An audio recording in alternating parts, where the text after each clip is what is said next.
More and more people are delaying parenthood until later in life, which makes dating kinda dicey. When do you bring up the kid question? Do you just bring your biological clock to the date? How do you assess if that person will even make a good co-parent? If only there was an app where you could swipe right for your baby daddy. Oh wait, that's exactly what my next guest created. He's the founder of Modamily, a global community where everyone is ready to have kids, whether it be in a romantic, a co-parenting, or a known donor relationship. Today he's going to share how it works, but also his advice for a successful couple based on his matchmaker observations. Actor turned matchmaker, modern family facilitator, Labradoodle dad, Ivan Fatovic. Thanks for coming. Hey Meredith, thanks for having me. I Happy had to be here. I had to put the Labradoodle part in there. I thought that was Gotta have the critical. Labradoodle. Well, this business idea was conceived, pun intended, at happy hour with some of your lady friends. Is that right? Yeah, it actually started, the idea came about 10 years ago in New York City. I was out to dinner with a bunch of my girlfriends. We were all in our mid 30s and everyone was on, the OkCupids of the world. This is right before Tinder came out and it was all Match.com, OkCupid, sites like that. Mostly websites, not apps really yet. And a lot of the girls were getting frustrated by the types of guys that they were meeting on there because they were just finding casual, short-term kind of hookup relationships. And they were getting close to 40 and they were starting to hear the biological clock ticking. They were looking into other options, like using a sperm donor or adopting a baby in India or something like that. But they really wanted a partner. Then they wanted to have their own child. Um, and so one of my girlfriends in particular, she would go out on a date with someone she met online, and after a few drinks, be like, I want to have 3 kids in the next 5 years. And, it's not exactly what a guy wants to hear on a first date. But she looked right at me. She's like, Yvonne, I don't care. I'm going to find someone that feels exactly the same way that I do. And as a joke, I said, you're on a different type of dating site called dateinseminate.com. And everyone laughed. But a few people came up to me later and they're like, wait, does something like that exist? Because I would consider joining it because I really need to look at this problem I'm having and look at alternate options. So that was kind of the light bulb moment. And started doing some research. I came across the concept of co-parenting, where people were having kids together, but they weren't romantically involved, or maybe they were romantically involved, but didn't stay romantically involved, but they had a kid together and they could make it work. And it was kind of a lot like a divorce without the horrible parts of the divorce, where people kind of found that they shared a vision and value system for how they wanted to raise children, and put the child first, and put their own any personal conflicts or differences they had up to the side, and they could still have their own relationships for themselves, but also have a partner to raise their child with. It makes total sense. And you've said in another interview that sometimes romance, in fact, gets in the way of what's best for the child. Yeah, a lot of times, when you're in love with someone, you can cut them a lot of slack. And, if someone's unemployed and trying to get a job, but they haven't maybe worked for a couple of years and you're not pulling their end of the bargain, you might give them some slack because you're in love with them. You believe in what they're trying to do. But if you're in a co-parenting partnership, it's a lot kind of like running a business away, like the family business, in terms of look, you got to hold up your end of the bargain. You said you were going to do this, this, and this, and those things are coming up, and the bill for private schools coming up, or the health insurance is due, and we need to be on the same page here, and you need to hold up your end of the bargain. And a lot of times when people are in love and married, they can. Things can change and people and partners would not end up holding their end of the bargain. And if they get a divorce, there could be a divorce where parents consciously uncouple and they still put the child first and try to remain friends and put their personal differences aside. You also see situations where, mommy and daddy don't like each other for a few years and there's lawyers involved and they talk crap about each other in front of the child, which affects the child emotionally and in their development growing up. We've all witnessed that. So it was partially an answer to that, where I saw a lot of people kind of rushing into marriage for the wrong reasons and getting a divorce a few years later, and they had a kid and maybe two kids, and they're not growing up in perhaps the most productive and loving environment in those early years, and it does affect the child. So we're trying to find two people that kind of share a vision and value system together and put their child first, and do what's best for the child. Well, I mean, it sounds so logical, right? It sounds like, oh, yes, of course, this would be a good idea. But I Yeah, think it's easier said than done. It's not always a panacea. There's great co-parenting relationships, and they can be just as problematic as some marriages and divorces. so true. I just think when you really explain it that way, it doesn't seem like such a curiosity. But when you just say, oh, yeah, this is, I'm looking for a platonic co-parent to make a baby with and raise a child with, but I don't want to go on dates with them. I don't want to hold hands with them. It can sound, it kind of makes you go, what? But you have more clients than just those looking for non-romantic co-parenting Oh yeah. arrangements. So tell me about the other kinds of clients you serve. Sure. So, I mean, we have almost 40,000 people now around the world, mostly based in the US and Canada.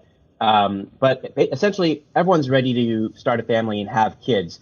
Actually, a majority of our people are open to romantic relationships leading to family, particularly when, two people are both straight. If they're considering, parenting with this person, then that means they must like something about them, and there's a trust, and maybe they're even attracted to them. A romantic relationship can certainly ensue. Platonic co-parenting, the way, and I've seen it, we've put together dozens of co-parenting relationships. Most of those is where one person is gay, one person is straight. So like a gay man and a straight woman, Will and Grace, become best friends and decide to have a kid together. I've seen that work great, particularly when people don't rush into it and really get to know each other. They become friends. They have a trusted relationship, and they're in each other's lives on a daily basis.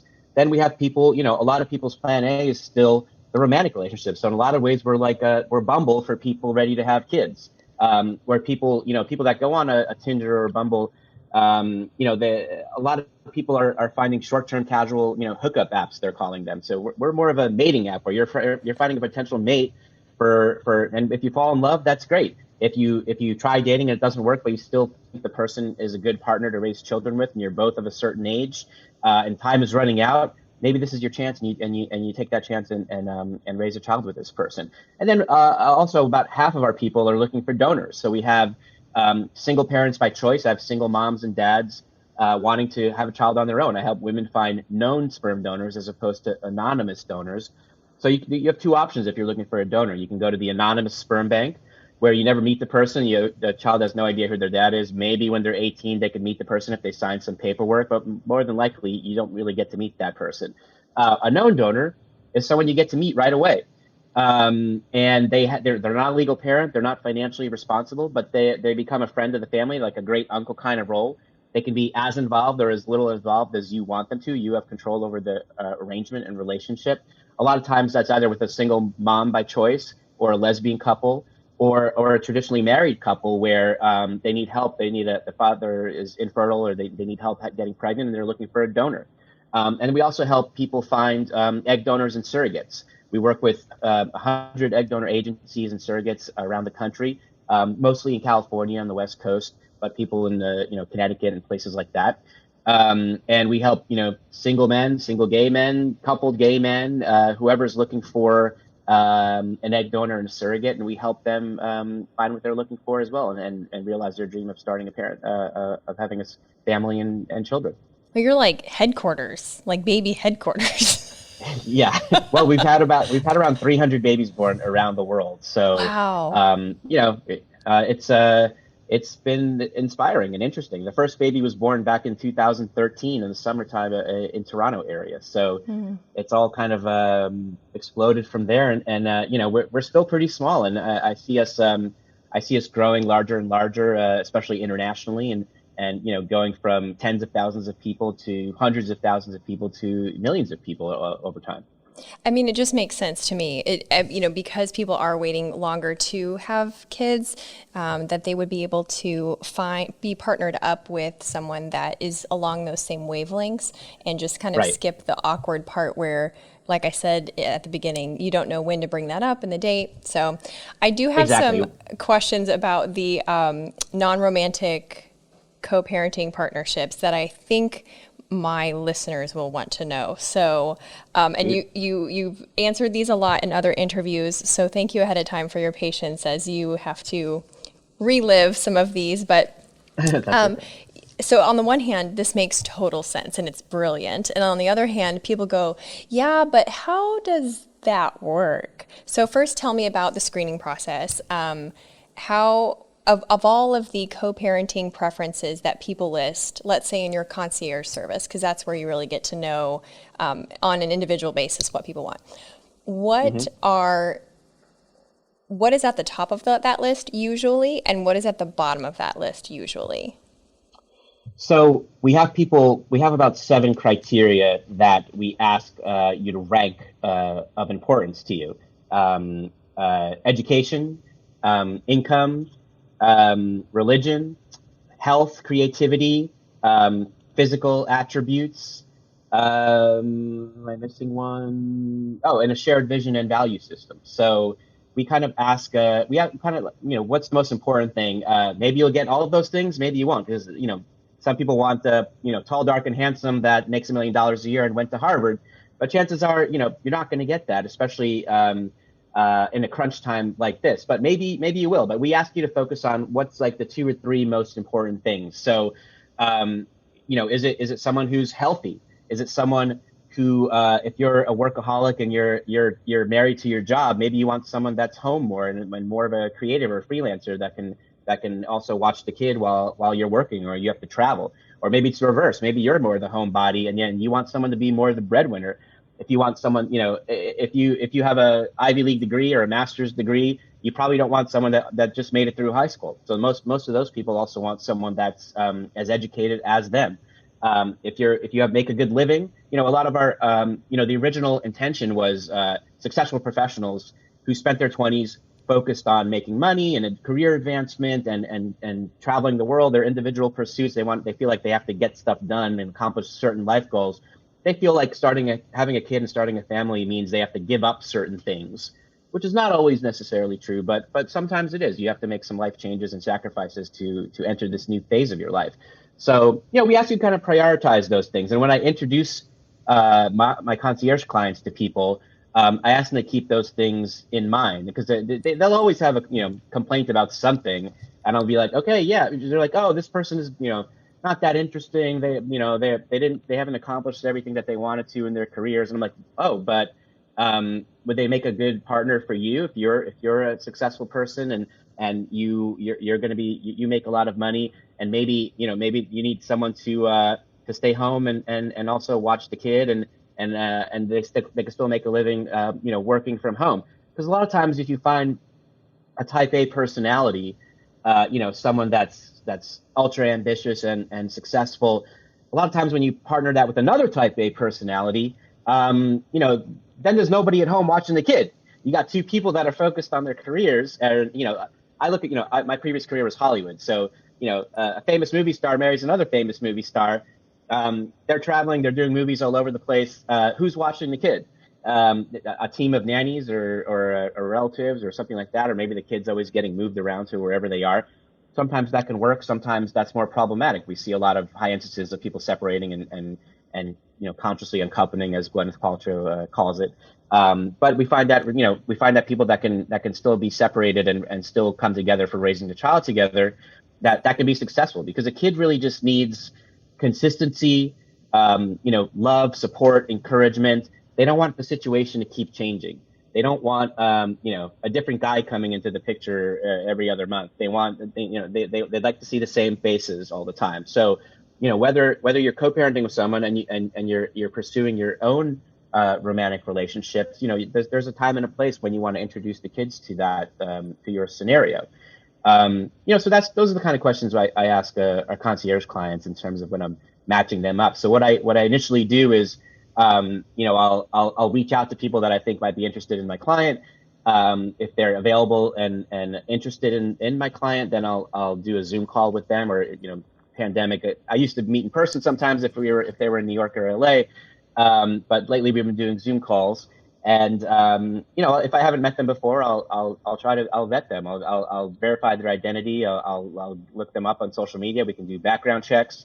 And once we get down the road, if you're doing a donor or a platonic co-parenting situation, we'll do a health check. We'll test your fertility, both men and women.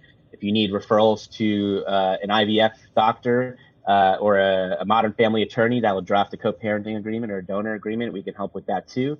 Therapists, all kinds of professionals. We're basically your advocate, and we guide you through the whole process.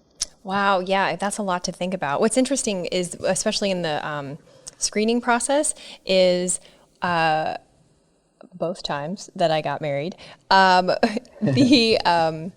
the church had like a screening process basically, and you tackled all of these questions. And so I thought everyone had these deep conversations about parenting style or perceived parenting style. You don't actually know, I don't think, until you're there, but or just your value system, what's important to you, and gender roles and all of these things. And I found out that a lot of people aren't. So what's so cool about your program, even if for those who want a traditional romantic relationship, is it brings a new layer of intentionality to that whole approach. And so you don't have to pretend like you're, casually meeting people when in your heart you're not. You want to start a family. So now the burning question that I think listeners will want to know is, are these non-romantic co-parenting partnerships, are they making a baby the old-fashioned way, or is there a more medical, sterile way that they're doing this? Right, great question. So obviously, if one person's gay, another person's straight, the 9 times out of 10, even 9.9 times out of 10, they're not having sex. They try IVF, IUI, some kind of artificial insemination procedure. If they can't afford that, then they usually do a home insemination, which is like a turkey baster method. That's a medical device, and they'll meet and try to get pregnant at home.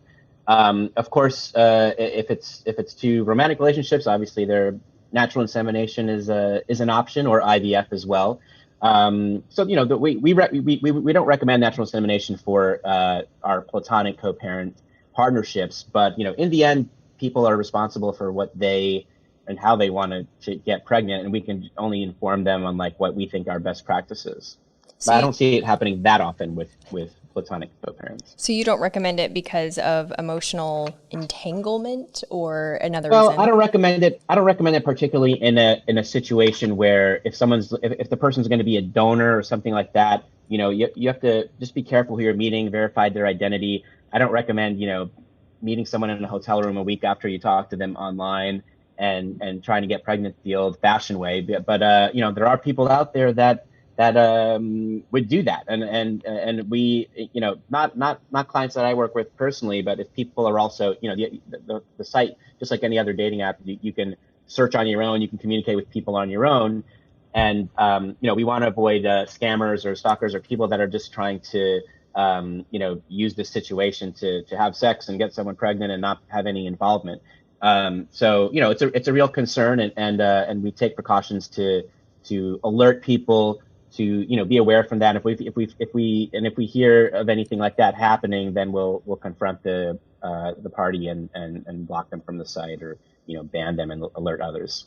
It's very well thought out, and it's interesting to me again the different layers that go into the process of pairing up the couples. I think it's really interesting, and I would love to know, as we wrap up, what your observations are of what makes a successful match. Is it those preferences that people are wanting about the salary and the tall, dark, and handsome, or is it all on a values level? What are the metrics, if you will, that make for a really successful and happy couple? Well, I think a co-parenting relationship is, other than not having sex with the person, is very similar to a normal intimate relationship, where this is someone that is going to be in your life for forever while you're raising a child together. So I think the most important thing is to develop a trust with each other. And that's something that can't happen. This is not meet a baby. It's meet someone online and have a baby next week. It's getting to know them for several months, and we recommend at least 6 months to a year. Also letting your friends and family know what you're considering. Maybe they meet the person as well before you start trying to get pregnant with a platonic co-parent. So I think developing a trust with someone and getting to know them as a person, and this is someone that's going to become, one of your best friends, and helping you achieve a life goal that most people in the world want to achieve. So I think this is a global, worldwide issue that affects a lot of people in all different cultures, whether it's North America, Europe, or Asia, Australia. It's something that crosses all barriers, all cultures, but the basics are the same of a relationship. You need to develop that trust. Find someone responsible and find someone that complements who you are. Maybe it's not a person who's exactly, like you. Like I said, if you're a type A person, or if you're more of a homebody, maybe you need someone that's a little more ambitious, or someone who's not as ambitious as you. That's gonna be the rock and the foundation. So I think someone that kind of, complements you, trust, and also shares your vision and values. Religious, let's say you want to raise someone Christian or Jewish, and that's a deal breaker. Then we're only going to introduce you to people that also are open to the same thing as you. If you want to raise someone in the same religion as you, if you, like I said before, if you have a master's degree or advanced degree, we're going to try to pair you up with someone that's as educated as you, and looking for the same thing. And we try. It's a challenge sometimes, because we also get, I have men in their 50s that have never had kids and want me to introduce them to someone they can have children with. But that still means I have to introduce them to a woman of baby making age. So that's usually someone, in their 30s and early 40s at the latest, for the most part. It's, I do have women in their mid 40s and late 40s approaching 50, and some of them can still get pregnant. And I try to help them too. But it's a challenge, because then you really have to do, most likely you have to do IVF and create an embryo and choose the best egg and the best sperm. But that's an expensive process. So what we're working on long term is, I would love to help everybody make as give them as a high quality choice as they can get for an affordable cost. Because right now, if you're needing an egg donor and a surrogate, that could be $150,000 process. IVF could be $30,000, $40,000, $50,000. Surrogacy, even higher than that. So we're looking to a way to make things more affordable, bring down the costs, and do things in a responsible way. There's the anonymous sperm banks. Then there's Facebook groups of men, trying to get you pregnant. You don't really, even know who they are. So we'd like to be. I think there's a middle ground there where we can vet these people and verify their identity, do background checks on them, and so we have 10,000 men who are open to being donors around the world. And we're in the process of, with concierge, we vet them, but if they're just on the website, we're in the process of vetting all of them and getting a blue checkmark system, essentially, where this person has been vetted and verified, and they are who they say they are, and they're willing to help you do what what you're looking for, the way you want it. So we're trying to make things safe, affordable, and available on a larger mass scale globally, and efficient. I mean, the blue check mark, that's brilliant. That's such a good idea, because you can see at a glance, this person's okay. Then we're all already trained to know what a blue check mark means, because we're all addicted to social media. So that fits completely. Random, would you ever consider making another service for people to connect who don't want children? I ultimately see the dating and the co-parenting and donor things kind of going into separate flows, where if you're looking for a romantic partner leading to a relationship, you don't necessarily want to see people who are looking to be donors or platonic co-parents, and vice versa. If you're looking for a platonic co-parent or donor, I could see you're not interested in people that are looking for romance. So I haven't thought of doing people that don't want children.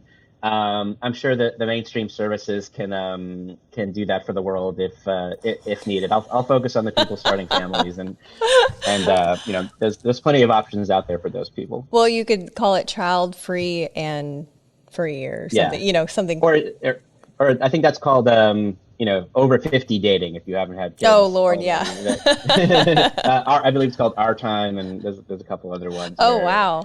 I'm from yeah, Nebraska originally, and there's something like farmers farmers. dating. Yeah, Yes. And it's there's real. something It's for a everyone. real thing. But if I you know know. anything about the farmer life, it Needed? makes sense. It makes sense because you're signing up for a very specific kind of situation. So, Yeah. I mean, I see those commercials in LA, not many farms in LA, but oh, really? obviously there's a need. Yeah. That is fascinating. Well, I am really glad that we were able to meet. Thank you so much. I want to make sure that all the listeners know how to get in touch with you. Can you tell us where they can find you, kind of maybe what your, if you're okay sharing what your services cost and how people can Sure. engage? Yeah. So, you know, you can find us at modamily.com, which is short for Modern Family, Modamily, where you can use the website or an app. Modamily Concierge you can find that through modamily.com as well. So pricing, if you're searching on your own, it's comparable to mainstream dating app pricing. There's weekly, monthly, or annual subscriptions. Monthly runs about $32 a month to search around, but you could do a lot of the things for free. You just get additional features for pre-teenagers. And concierge can vary anywhere from, depends what you're looking for, anywhere from $2,000 to $10,000, comparable to, you know, matchmaking services. I mean, I think it's affordable because, you know, people pay sometimes $25,000 to find a boyfriend or a girlfriend. So if I'm introducing you to the person you're going to have a baby with, I think there's some value there. And but we're still trying to do it in an affordable way. I agree. There is definitely value there. And thank you again so much. This was fantastic. That's a wrap. Thanks so much. I Woo! appreciate it, Meredith.